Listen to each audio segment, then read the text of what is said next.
السلام علیکم ورحمۃ اللہ وبرکاتہ۔ محترم سامعین، آج میں آپ لوگوں کے سامنے ایک معاشرتی برائی اور ایک عظیم گناہ جو کہ حرام ہے، اللہ تعالی ہم سب کو اس سے بچا کے رکھے، کہ وہ ایسا گناہ ہے کہ سب سے پہلے جو آسمانوں میں گناہ کیا گیا وہی گناہ تھا، اور پھر زمین میں جو سب سے پہلا گناہ کیا گیا وہ یہی گناہ تھا جو میں ابھی آپ کے سامنے ذکر کرنے جا رہا ہوں۔ اور یہ گناہ جو ہے حرام بھی ہے اور شریعت کے خلاف ہے، اور اس میں کچھ فائدے کی چیز بھی نہیں ہے۔ وہ گناہ کیا ہے؟ وہ ہے حسد۔ اب حسد ہے کیا چیز؟ حسد یہ ہے کہ آپ کسی دوسرے بھائی کے ساتھ کوئی نعمت دیکھ لیں، کوئی اس کی راحت کو آپ دیکھ لیں کہ اللہ تعالیٰ نے ان کو دی ہوئی ہے، تو آپ کے دل میں یہ بات آ جائے کہ اس کے پاس سے یہ نعمت نہ ہو، اس سے یہ نعمت زائل ہو جائے، بلکہ آپ اس کے دل کے اندر آپ کو پریشانی لاحق ہو جائے اس کے ساتھ، اس نعمت پہ، تو یہ جو ہے نا یہ حرام ہے اور یہ حسد ہے۔ اس کے ساتھ ایک ملتا جلتا ایک اور اصطلاح ہے جس کو غبطہ کہا جاتا ہے۔ اس کا مطلب یہ ہے کہ کسی دوسرے بھائی کے پاس ایک نعمت آپ نے دیکھ لی اور آپ کے دل میں یہ بات آئی کہ یہ نعمت میرے پاس بھی ہوتی تو بہت بہتر ہوتا، تو یہ مستحسن بھی ہے اور جائز بھی ہے۔ مثلا آپ نے کسی عالم کو دیکھ لیا، کسی مفتی کو دیکھ لیا، کسی خطیب کو دیکھ لیا، تو آپ کے دل میں یہ بات آئے کہ کاش میں بھی اس طرح عالم ہوتا، مفتی ہوتا، شیخ القرآن ہوتا، تو یہ مستحسن بھی ہے، جائز بھی ہے۔ یا آپ نے کوئی دنیاوی نعمت دیکھ لی، مثلا کسی کا بنگلہ ہے، گھر ہے خوبصورت، اور آپ کے دل کے اندر یہ بات آئی کہ میری بھی اس طرح کوئی نعمت ہوتی، تو لیکن اس کے ساتھ آپ حسد نہ کریں جس کے پاس یہ نعمت ہو، تو آپ کے لیے پھر اس کا نعمت کا دل کے اندر بات آنا کوئی بری بات نہیں ہے۔ اور سب سے پہلا جو گناہ آسمانوں کے اوپر کیا گیا وہ ابلیس نے کیا، کہ حضرت آدم علیہ السلام سے اس نے حسد کیا، تو سب سے پہلا جو گناہ تھا وہی حسد کا۔ اور پھر زمین کے اوپر جو سب سے پہلا گناہ تھا وہ بھی حسد کی بنا پہ ہوا، اور وہ تھا کہ قابیل نے اپنے بھائی حابیل کو قتل کیا، تو وجہ یہی تھی کہ وہ ان کے ساتھ حسد کر رہا تھا، تو زمین کے اوپر بھی سب سے پہلا گناہ۔ اور یہی بات مفتی اعظم مفتی محمد شفیع رحمۃ اللہ علیہ نے معارف القرآن میں 8ویں جلد کے اندر ومن شر حاسد اذا حسد کے اندر اس کے ذیل کے اندر یہ بات لکھی ہوئی ہے کہ آسمانوں کے اوپر پہلا گناہ بھی یہی اور زمین کے اوپر بھی پہلا گناہ یہی تھا۔ تو یہ ہے کہ اپنے دل کو مفت میں تڑپانا یہ حسد ہے۔ اب دیکھ لیں،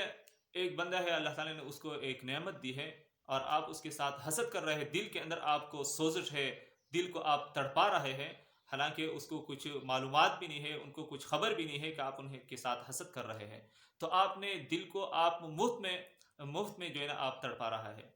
تو یہی ہے کہ ایک معاشرتی برائی ہے، نہ اس کا کوئی دنیاوی فائدہ ہے اور نہ اخروی فائدہ ہے۔ تو اسی کے متعلق ایک حدیث بھی پڑھتے ہیں۔ عن ابی ہریرہ رضی اللہ تعالی عنہ، ابو ہریرہ رضی اللہ تعالی عنہ سے روایت ہے، فرماتے ہیں کہ نبی کریم صلی اللہ علیہ وسلم نے فرمایا ایاکم والحسد، یہاں پر والحسد لکھے ہے، دال لاندے زیر دے، اس کو آپ زبر کریں، ایاکم والحسد، کہ اپنے آپ کو حسد سے بچا کے رکھیے۔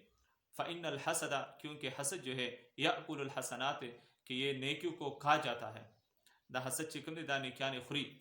اور پھر نبی کریم صلی اللہ علیہ وسلم نے ایک حصی مثال کے ذریعے سے اس کی وضاحت کی کہ یہ کس طرح ہو سکتا ہے کہ ایک حسد،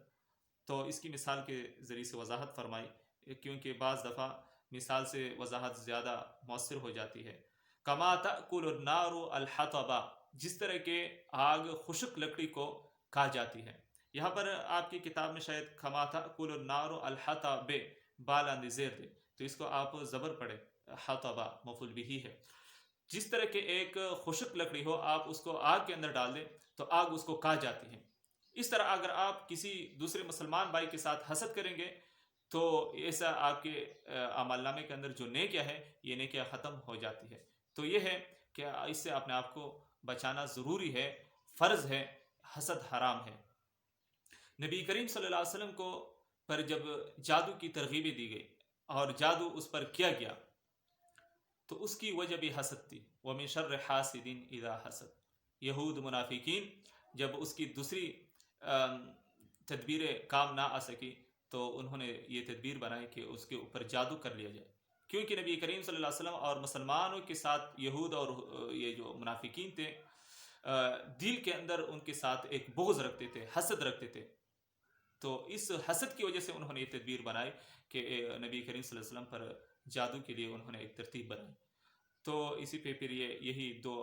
صورتیں جو قرآن پاک کی آخری صورتیں ہیں معوذتیں، یہ اللہ تعالیٰ نے اتاری. تو یہ ایک بہترین وظیفہ بھی ہے کہ آپ جادو ہو، جادو کا کوئی اثر ہو یا اس طرح جو بھی برائی ہو اس کے اثرات آپ محسوس کر لیں تو خود آپ ان دو صورتوں کو پڑھیں، قل اعوذ برب الفلق اور قل اعوذ برب الناس، آخری دو صورتیں ہیں، اور اپنے اوپر بھی دم کرے یا پانی کے اوپر دم کرے، کسی چیز کے اوپر دم کرے، اس کو کھائے تو انشاءاللہ امید ہے، امید واثق ہے کہ افاقہ ضرور ہو جائے گا. اللہ تعالی ہم سب کو ان باتوں پہ عمل کرنے کی توفیق عطا فرمائے اور ہم سب کو حسد کی جو ایک معاشرتی برائی ہے اس سے اپنے ہم سب کو بچائے. والسلام علیکم ورحمۃ اللہ وبرکاتہ.